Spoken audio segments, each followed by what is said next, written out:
Welcome back to the Author's Corner. My name is Emmanuel Sims. Today we are here with Michelle C. Chatman. Do you do the C all the time, or is it just is that the AI just set me up? Because I've never seen the C before. As long as I've known you, I started using the C recently because there's another Michelle Chatman, and she also works in higher ed and she publishes. And I just wanted to be able to distinguish two incredible women. Shouts out to her, wherever she is. But I was wondering what was going on. And I said, okay, I remember the C, but you know, when people, they go like, I'm gonna add my D to my name one of these days. You know what I'm saying? Yeah. So, welcome. Thank you. How was the trip? Hope it wasn't too far. No. Yeah. Just an hour away.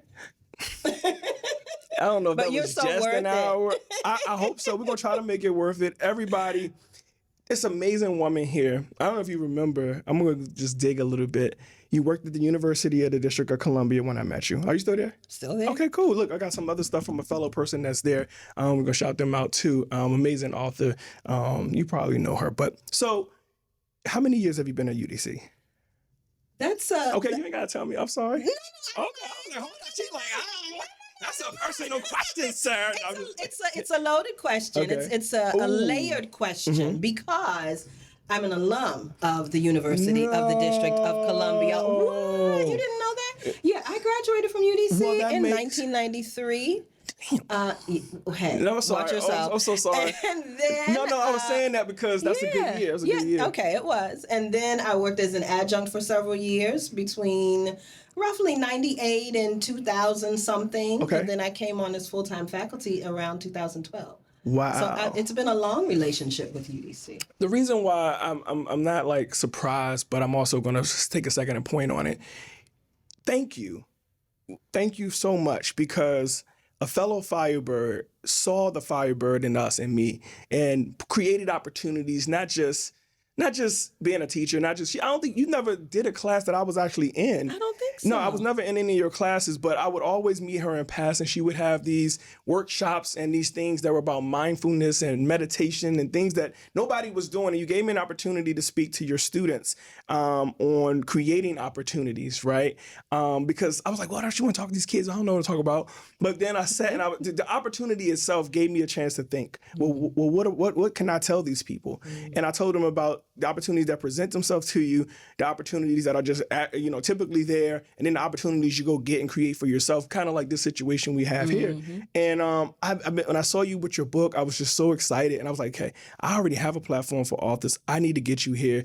And it's always, I'm really whimsical. So the fact that we're here today, you guys, if you know my process, you know that if she's here, she went through the process. So, welcome. Thank you. So tell us about your amazing book. It's a coloring book. It is a mindful coloring book. And that's important because with therapy and just coloring in the lines and just tracing, that's like a therapeutic action of its own, right? It can be very soothing and therapeutic. I tend not to use that word much because I'm not a clinician. Okay. And I want to respect the just the certifications and the education that comes with a person being qualified to talk about therapeutic techniques. I am an anthropologist. And remind us to the viewers out there what an anthropologist is, because when I heard it, my brain went to getting stuck with stuff. Really? Which one is that? Which one pokes you? Acupuncturist. You look at the producers like, yo, who am I working for? This man is. So good. Tell me what this thing is. I am a social cultural anthropologist. Okay. We study living cultures and anthropology. We study people. We study the processes, the systems, the histories, the lived experiences of people. And for my particular focus, I like to center healing and justice. And what have you found? Like, because that's what you were teaching, justice law, pre-justice law, something like that? Criminal justice. Yeah. Okay, so what have you found? What have you doing this research? I found a lot of things, Emmanuel. No, we want to know. Keep it PG. But no, this is a safe space. I think one of the major findings, not just from my work, but the work that I've read, the living that I've done in life, is that as it relates to crime and so forth and antisocial behaviors, they are largely a response to injustice. They are largely a response to marginalization and oppression. everybody wants to live happy and free. They want to be able to feed their families and enjoy their time here on earth and move through life unsurveilled, unaccosted. And when there are structures and systems and policies that trample upon people's right and ability to do that, they respond in ways that are not pro-social. And it's funny because I was asked recently on a radio interview, she said, do I think in the Black community, and I was, I got triggered, of course, but, I'm like, hold on. You worked through it. Worked through it. Because you're mindful. Wrote it down. And I said, okay, she said to me, she says, do you think in the Black community that we won't ask for help? Or is it that we don't know that we need help? And I told her, well, I said it's a very twofold problem because the people that are sometimes administering the help is we've lost trust, and then so we don't feel like we can, and the depending on conditioning, asking for help is limited. So and then there's I didn't even know that I was having what they would consider a maladaptive thought, or I was having this. This is just Tuesday. If I was born in, O Block or wherever you are, the neighborhoods that may be drowned with crime and things like that, that's the normal. So my question that I'm asking you is, when it comes to mindfulness, where are we as a people? Because it's a lot. It's a lot as a culture, as Black people. Where are we right now? Because we can't even say therapeutic some days without offending somebody. Or holistic is also a trigger word. So where are we as a people? Where is the camera? Where am I supposed to look? You put it on her. Give her the cam. Hey everybody, thank you for being here. Where are we as a people? I want to say that we are in a hopeful place. Yeah. This is another one of those triggering words, resilient. And I critique the word myself, right? Because it almost dismisses the structural and historical factors that require us to be resilient. But nonetheless, we are. And sort of akin to the reason behind this mindful coloring book, we have to hold on to that energy. We have to hold on to resilience and hopefulness and community and collaboration and working together. We have to persevere. We have to persevere. So I think mindfulness plays a role because it is an entry point for mental well-being, for total well-being.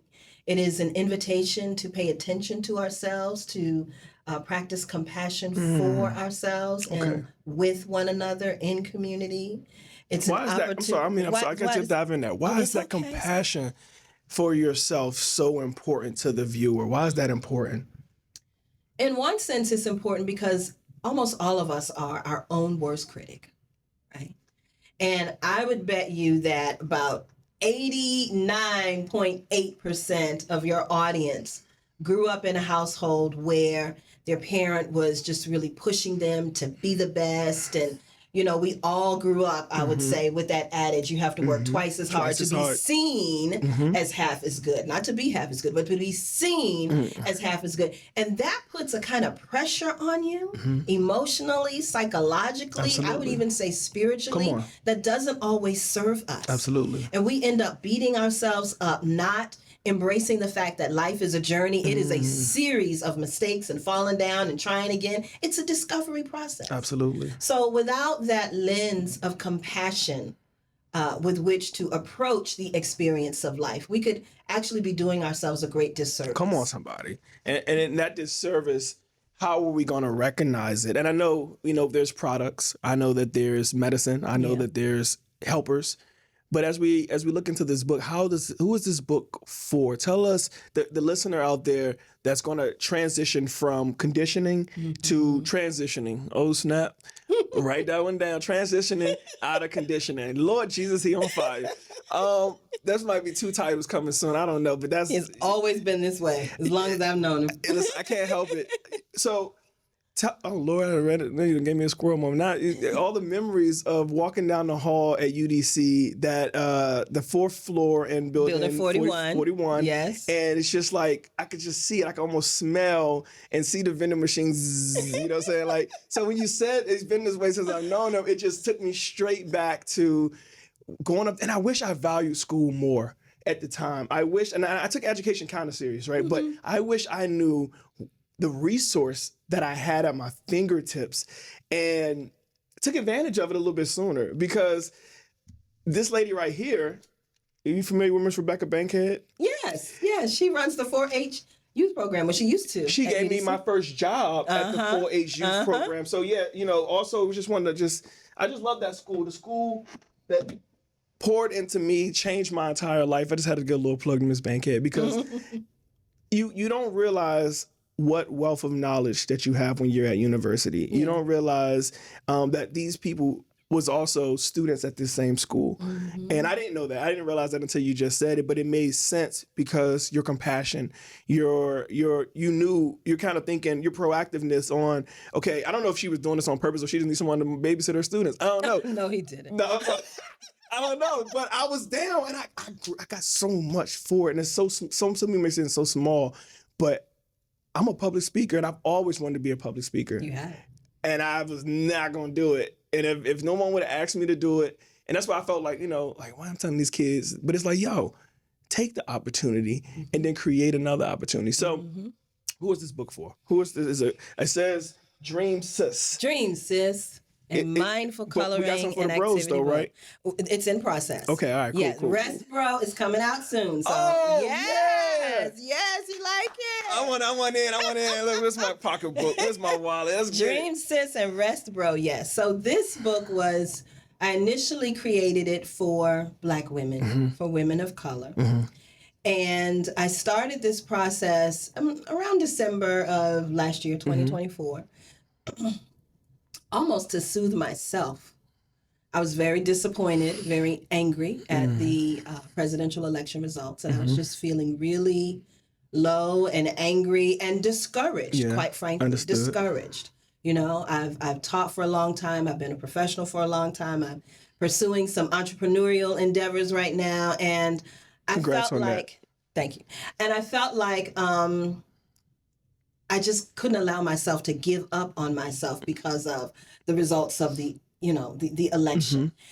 My dreams were still valid. I was still going to pursue them and I was going to be successful. I was going to win. And I wanted to share that message with other Black women in particular because of the just incredibly negative reactions and treatment that Vice President Kamala Harris was receiving. And we had put a lot of effort. I watched a lot of women, a lot of our sisters, and we got tired. We got exhausted. Thank you, Juan. Thank you so much to you and all of you out there who stood on the ground. Black women showed up and y'all showed out. And it can be discouraging to put all our eggs or efforts into and then realize that until we change the system, I think it was Thurgood Marshall said, until we got to go you can't wait to go till you're inside the courtroom to change the law. You got to change it before you get in there. So it's like, not to make this a political thing, but yeah, we went through a lot. We took a hit. We took a hit and we're exhausted. Yeah. And again, it goes back to, we shouldn't have to be resilient, but we are. We are. And we'll continue to be. And we'll continue to persevere. And we'll continue to make change. Absolutely. Right? Because those things can all coexist. So you wanted to be a motivation to sisters out there who also may be lethargic in this situation. They're burnt out. You got a job. You're the matriarch. You're the mother, the wife, the sister, the aunt, the second mother, the stepmother, the whatever language you want. All the things. And you now are giving every second of your extracurricular time to get behind another woman. And the results are the results. But it doesn't change who we are. Just because circumstances has always been circumstances, but it never changed the beauty of who you are. And I think that's what I'm getting from that. It's like, look, although the environment is not built for the safety of women, that doesn't sound cool to say at all, right? But dream, sis. Dream, sis. And pursue those dreams. Dare to pursue those dreams. I want more of that. Access your inner power to pursue those dreams. Your inner God. That's right. Your inner grown, can I curse on that show? Yeah. Grown ass woman dreaming, right? Yeah, break that down. So something I was hearing after the election, right, was, and this might be, I don't know, a tad bit provocative. A lot of people were saying, the language they were using almost suggested that this was God's intention for the election, right? That this was all part of some sort of divine, preordained plan. What they call it, manifest destiny? Something like that. And I reject that wholeheartedly. And so the God in this movement is about teaching women and reminding women that we all have power. We all have power and we all have choice and we can all do something. So access that power, stand in that truth, access that power and do what you can do, but not just individually, collectively, right? And it's also just a slight invitation to really think about our relationship with power. How much power are we giving over to this so-called or seemingly predestined, preordained reality? The God that I serve, I don't mean to offend, but I really don't care. The God that I serve would not be satisfied with what we are seeing. Yeah. Right? Absolutely. So it's an invitation to step into deeper, bolder relationship with your own power, with your own dreams, with your own destiny. That's right. And it is also an invitation to rest, which is where the mindful coloring comes in, right? And I've worked in this mindfulness and contemplative space for quite some time. Very long time.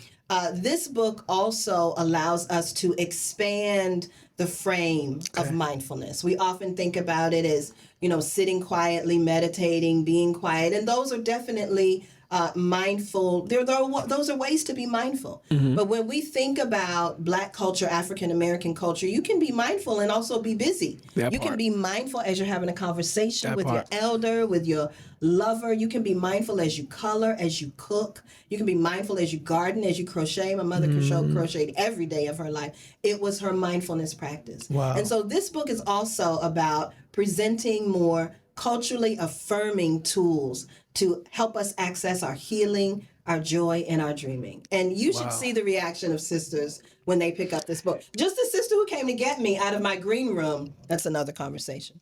No, it was this brother, the producer. He looked at the cover. He said, I like this cover, right? So I don't even have to do a whole lot of work. You look at it, and it invites a little bit of light. It invites a little bit of joy. And I love that. One of my customers, sorry guys. One of my customers was on a Zoom call, and she was just telling us about something. I'm just like, da, da, da, da, da. And she pulled out the book.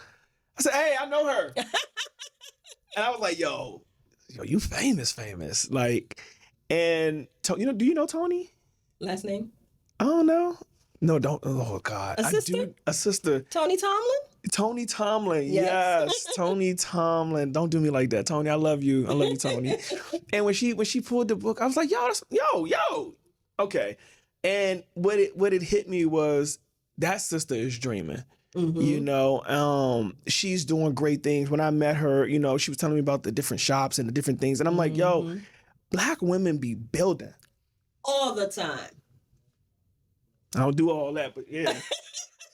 All of the time. You know what I mean? And I was just like, I don't know what trends I was in or where I was young, I guess. When if you're growing up and you realize that life is different for adults, I just wish I caught on a little bit sooner because, period. What's up, Tiana? Hey, Tiana. Tiana said, period. You know what I'm saying? Period, Tiana. Tiana, make sure you go on my Facebook, right? And her name is Dr. Chatman. Make sure you go and get her book off of Facebook. What's the website? Where can they find the book right now?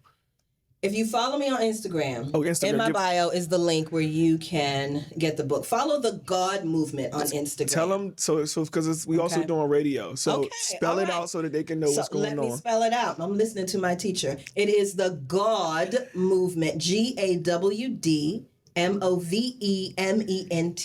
God stands for the Grown Ass Women Dreaming Movement. And my vision is for it to be a global movement of women of color supporting each other, realizing our dreams, accessing our individual and collective power for rest, for healing, for joy, and for creation. Because that is what we do. God's create. We create. Just like you said, God's build, God's create. And don't forget, God's also rest. Okay, see, I got to remember that part. I got to remember the rest because you're so right. Because I always use the analogy of like, God was so creative. He had like the most, they said Jesus had like the creative job. I'm not, fools, who could still, he was a carpenter. Like just knowing that we use our hands, we come up. And if you ever try to make a table, that's not easy. Just for you gotta like, you can't just I'm gonna make a table. No, you gotta think about the top. You got to think about the bottom. You got to make sure it's level. It's like it's a lot of details, a lot of geometry. You got to protect the wood. You got to decide which wood is appropriate for the kind of table that you want. You know, cherry, mahogany. A lot of decisions got to be made, right. And I think we underestimate some of these roles. And I'm a former career counselor for the time that I did it. There's a lot of job intricacies that we don't even pay attention to. Yeah. So you worked you said you started as an adjunct. Yes. Now you wasn't doing middle school, so you wasn't moving cones. What kind of other jobs did they have you doing outside of just teaching at UDC? Uh-huh. I mean, I've had a number of jobs. I did applied research work. I was a program director for a workforce development program.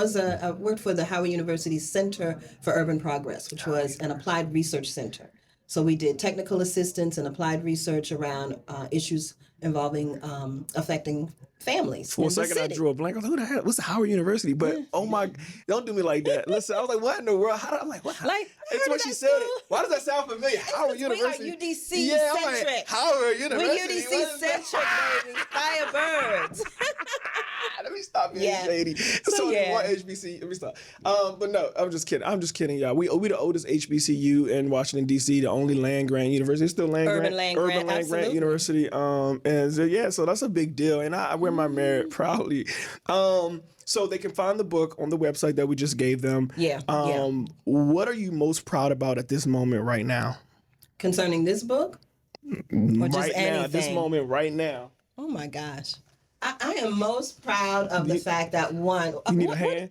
I don't need that hand. Okay. That hand looks a little creepy. We're going to have to replace that hand. I am most proud of one, the fact that my daughter, Zora Audrey Yetunde Chatman. I didn't know she had kids, y'all. I'm learning so much about her today. Helped me with this book. Okay. Yes, my daughter did, and my sister did. Okay. So a lot of, family, sister energy is involved. And I'm so proud of the way it's just growing and taking on its own life. So generations and legacy all point into something. Yeah. And then what I think is cool, your daughter, she in college? She is coming up on her senior year of high school. So she's in high school. So she's also learning the process of publishing a book before she even graduated high school. Mm-hmm. I think as someone who did it in 2012, it's hard. Mm. And a coloring book is even harder. Mindful coloring book.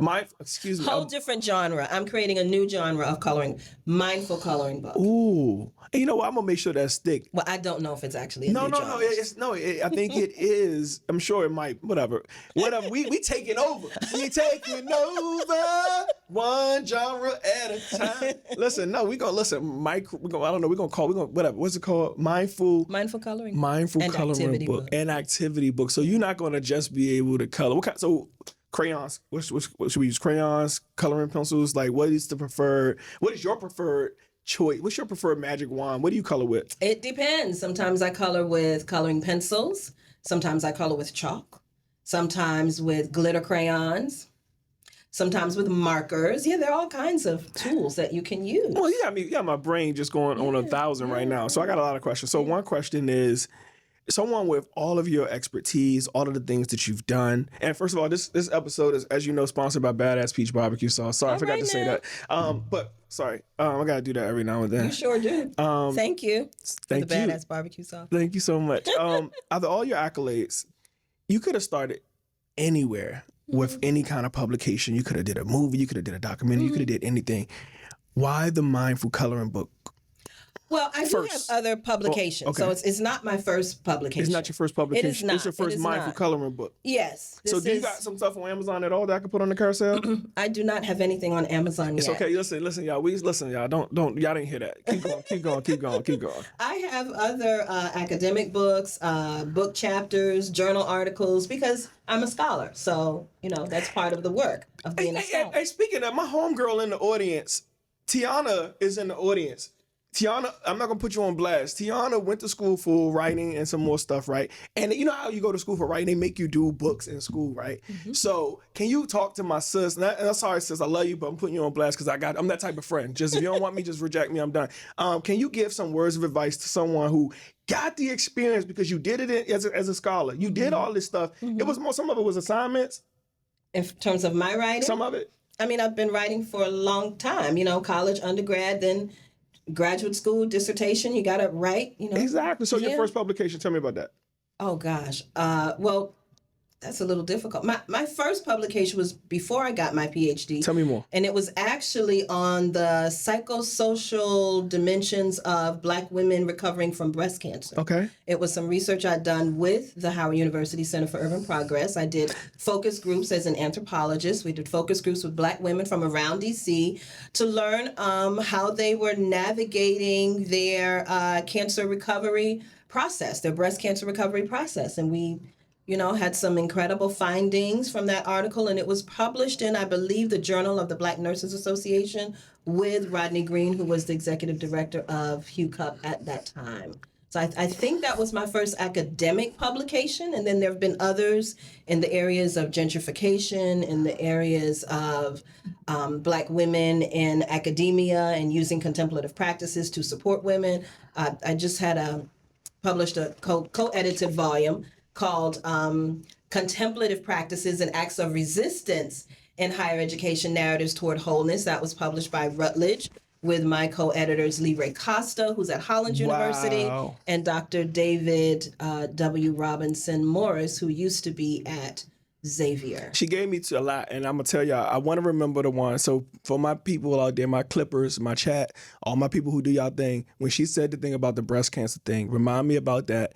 We got a series of books that we do to honor women of breast cancer and things like that. But I want to remember that because if they know me, they know my brain. I done forgot some of it, but I want to look her up. Look up that article that it was established in, and I want to do some research on it. I'll send it to you. Yes, no. Well, then since I'm right, I don't want to put you on blast, but so what we do, we specialize in transmedia storytelling. So we take that's basically telling the same story on different mediums. Okay. So if you look at any of my stuff, it's all the same book. It's just told in a way for a different person to interpret it. Mm-hmm. So I would love to look at your findings and figure out a way to reproduce that into something else because we have and I got shout out to Laura M. Huggins and how one woman, the Bodhisattva emerged dancing, how one woman survived the tragic incident.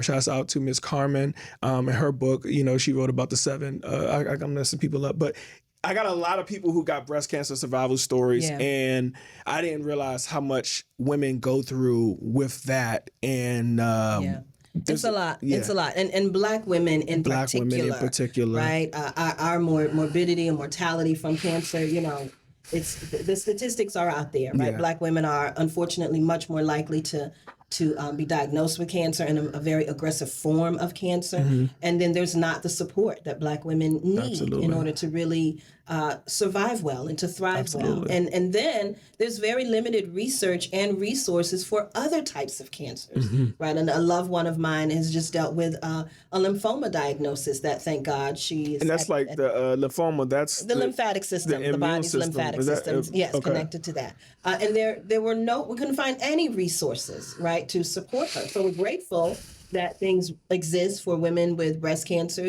support to help pay their bills and to get, home care and child care and all of those things. But it doesn't exist equitably, right across the different types of cancer. So, and that's unfortunately because most people, you have to advocate for these things. And if you don't survive, it's kind of hard to advocate. And if someone in your family doesn't have the momentum or the desire or the passion to take that torch and advocate for you, a lot of things get thrown under the bus, and it's unfortunate. Yeah. A lot of needs go unmet. Go unmet. I was married, so I know. Whatever. I thought it was... What?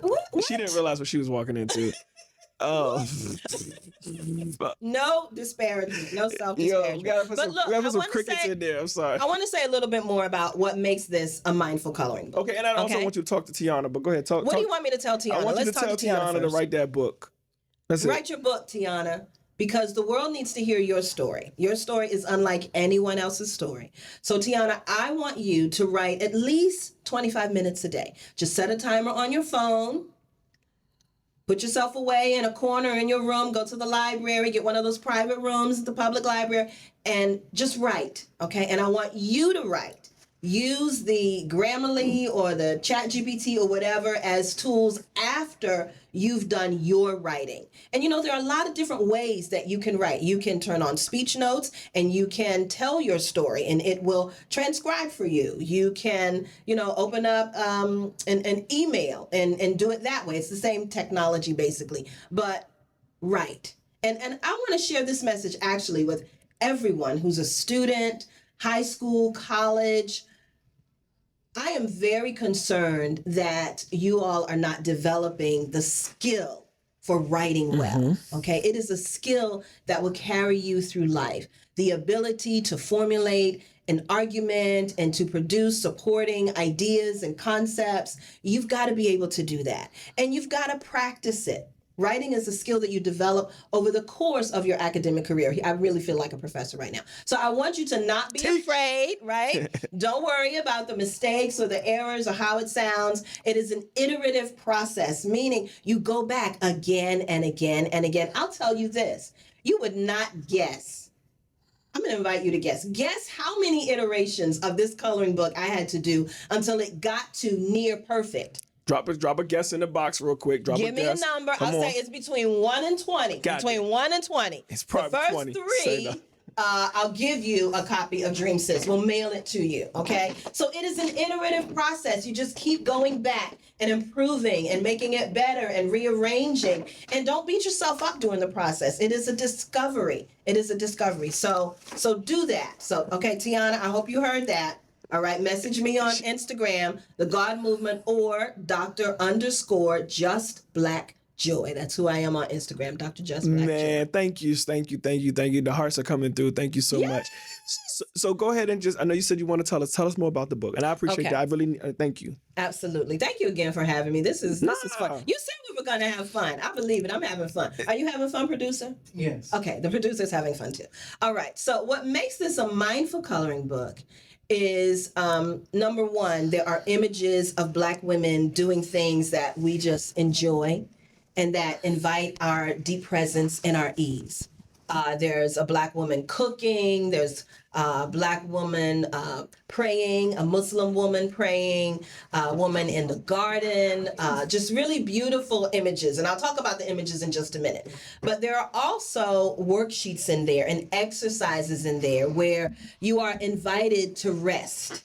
There is a coloring reflection page that asks you, what page resonated with you? Which of these images resonated with you and why? Did it take you back to a memory or a time in your life? What kind of lesson might that time offer you in terms of how you can access your rest more frequently? There is a QR code to an I am affirmation that I created and recorded. I'm singing it. So you can listen to my recording of the I am affirmation by accessing that QR code. There is a page that asks you, where would you like to travel? Right? So there are creative activities, there are reflective journaling prompts, there are instructions to stop and take a break and breathe and guidance around how you can breathe mindfully. So that there are lots of things to do in that book, in addition to color.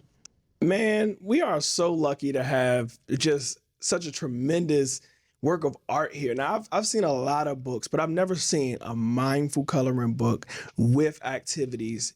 And we just had our producer flipping through some of the pages.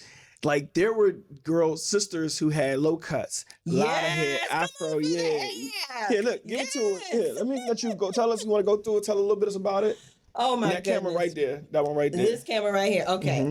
So yes. Whatever you feel comfortable. Another thing I'm really proud of, and I did not draw these pictures, y'all. I did not. I use the technology that is available. These are AI generated, and I use very specific prompts, and that was a process, right? Telling the technology what you're looking for, and then analyzing the image to see if it feels right, if it looks right, if it's anatomically correct, right? So you'll see here, these two beautiful sisters are on vacation in Paris. As I said, I grew up in DC, and I've come across so many young people, my students, who have never left the city, who have never traveled.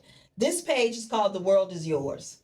Save your money, get on a plane when you feel safe, or get on a train or rent a car and see the country, see the world. The world is yours. Some of us believe that we shouldn't travel, that that's not something that Black people do, and that couldn't be farther from the truth, okay? So yes, you'll see images of young Black women, elder Black women, women of different body types and sizes, Wow. because we are glorious and beautiful. Yo, I love the thick, the shorty. Yes.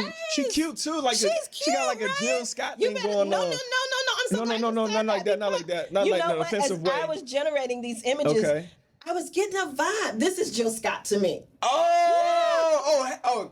I Doesn't she give you a Jill Scott I vibe? want this book. Right? No, I want to color her in like a yellow dress, and she cute. She's cute. Oh yeah, you could. And then we got the sister back here who is the president. Yes. Right? Not the first lady, but the That's president. right. Say that. So all kinds of just beautiful images. We got our squad here. You see afros, you see low cuts, you see braids, you see locks, because we're diverse like that. Mm-hmm. And so many women, when they look at this book, they say, oh my gosh, I see myself. I love the hair.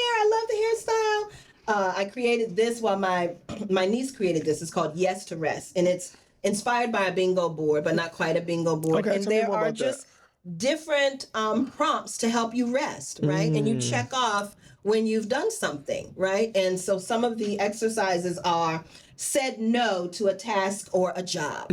That's a way to rest, because oftentimes we overwhelm ourselves. So do they we get like say yes to things that we shouldn't. So you check off as many as you can in 30 days, and then you reward yourself by doing something fun. Do you plan the reward? Like, how does it like? However, I whatever like you want that. to do. I You can think- go to a movie. You can, go spend a day at the spa. But the point of it is to encourage sisters to pull away and to take time and find the ways that are restorative, right? Root word of restorative is rest, that work for you. It might not always be going to a yoga class. No shade, love yoga, beautiful, historic practice, ancient practice.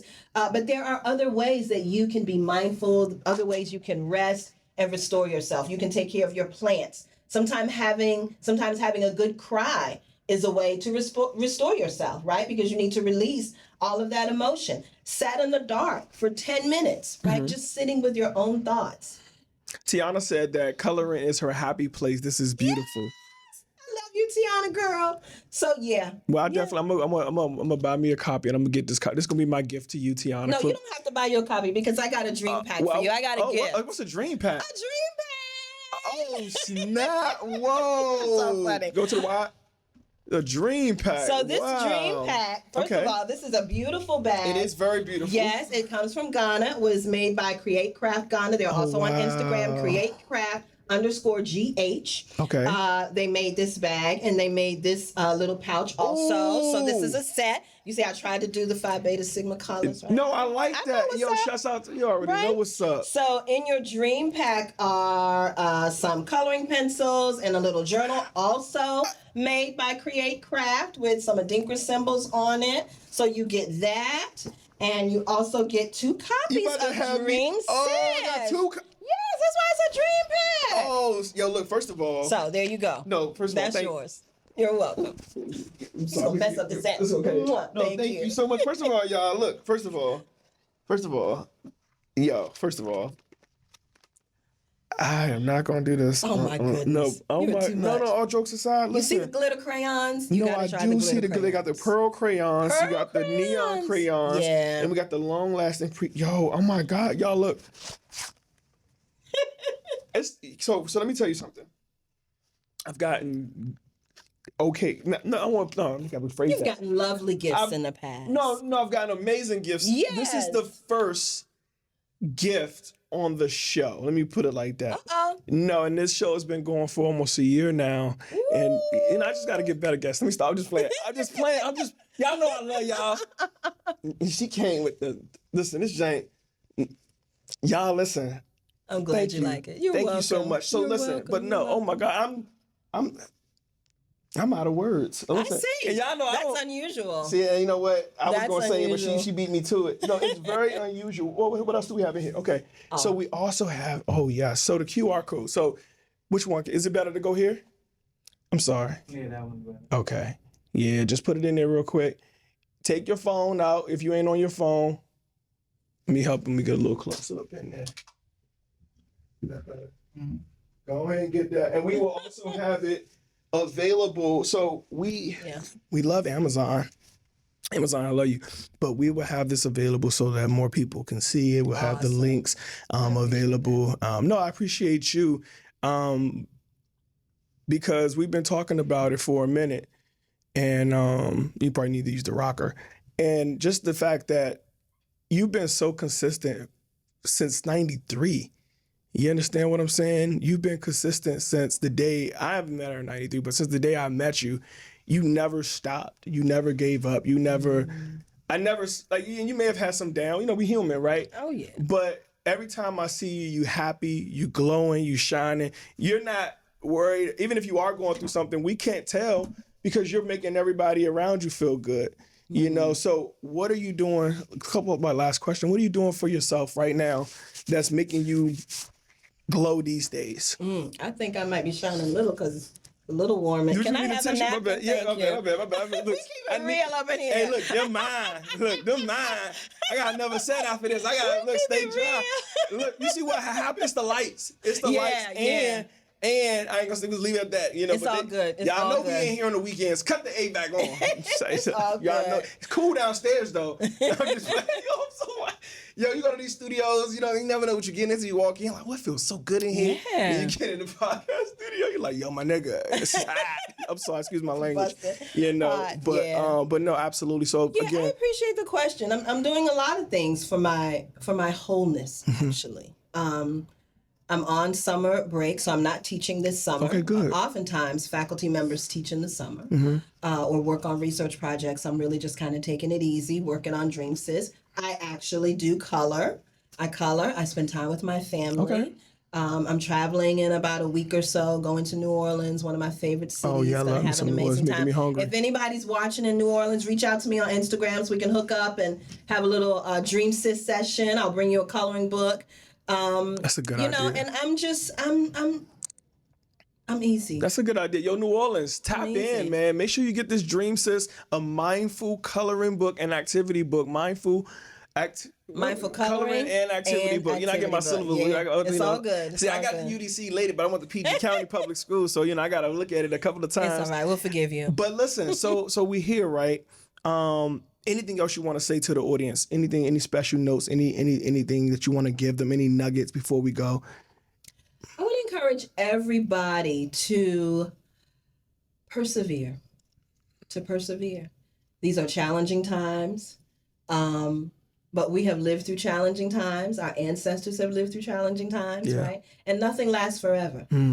Even in environments of repression and oppression, nothing lasts forever. Impermanence is a key factor in mindfulness, understanding that things come and things go, and building up your capacity to move with the ebbs and flows of life is really, really important. So persevere, take care of yourselves, be with the people you love, don't isolate, find your people, be in community, work together, right? Share resources.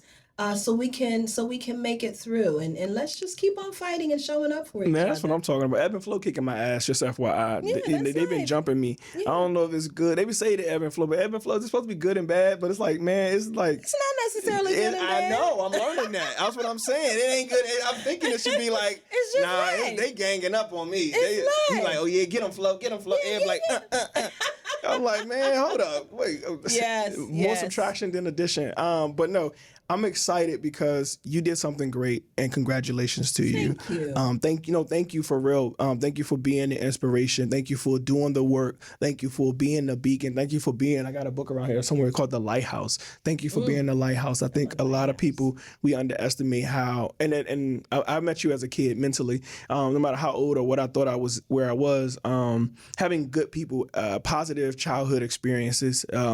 So like it talks about, we got the ACEs, the adverse childhood experiences, but having people like you in my life has been a true blessing because I was naive. Y'all ain't never do no wild stuff. You know what I mean? Unlike some other people out there in this world. But I'm grateful for this beautiful, educated Black woman who has been nothing but amazing and a pouring of a blessing over and over and over. So thank you so much for joining us. I really appreciate you. And I want you to know that you really inspire me because I've seen you grind over the years. I'm like, what's he doing now? What is he doing? You have not let up. And I appreciate you for that, right? I want you to keep going. And Thank you. In many ways, you are now my teacher. Oh, I appreciate that. I appreciate that. I am creating those opportunities for myself, and I'm stepping into spaces and things that I've never done before. I think this might be my first in studio podcast show type of thingy, right? Wow. So just keep going and continue to take care of yourself. And thank you for holding up the banner of healing and well-being and mindfulness as a Black man. We need our brothers to be well. We need y'all to be well. She gonna pull these tears out of me. Just say, nigga, cry. I would just do it. Oh man, I needed that. I ain't gonna hold you. In this work, we don't get a lot of those, and you'll never know who really seeing. Thanks to the algorithm. But I'll be shady. I love Facebook. But no, I appreciate that. It means a lot to me.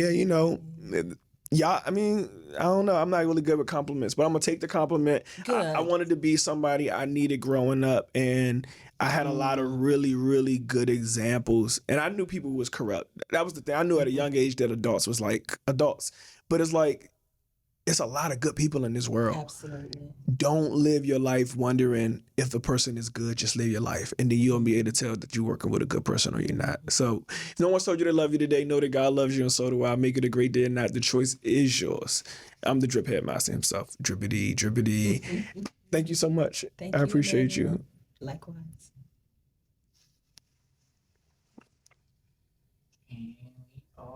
You sure you ain't had me out looking like this, did you? It was so much fun. You're right. So it's just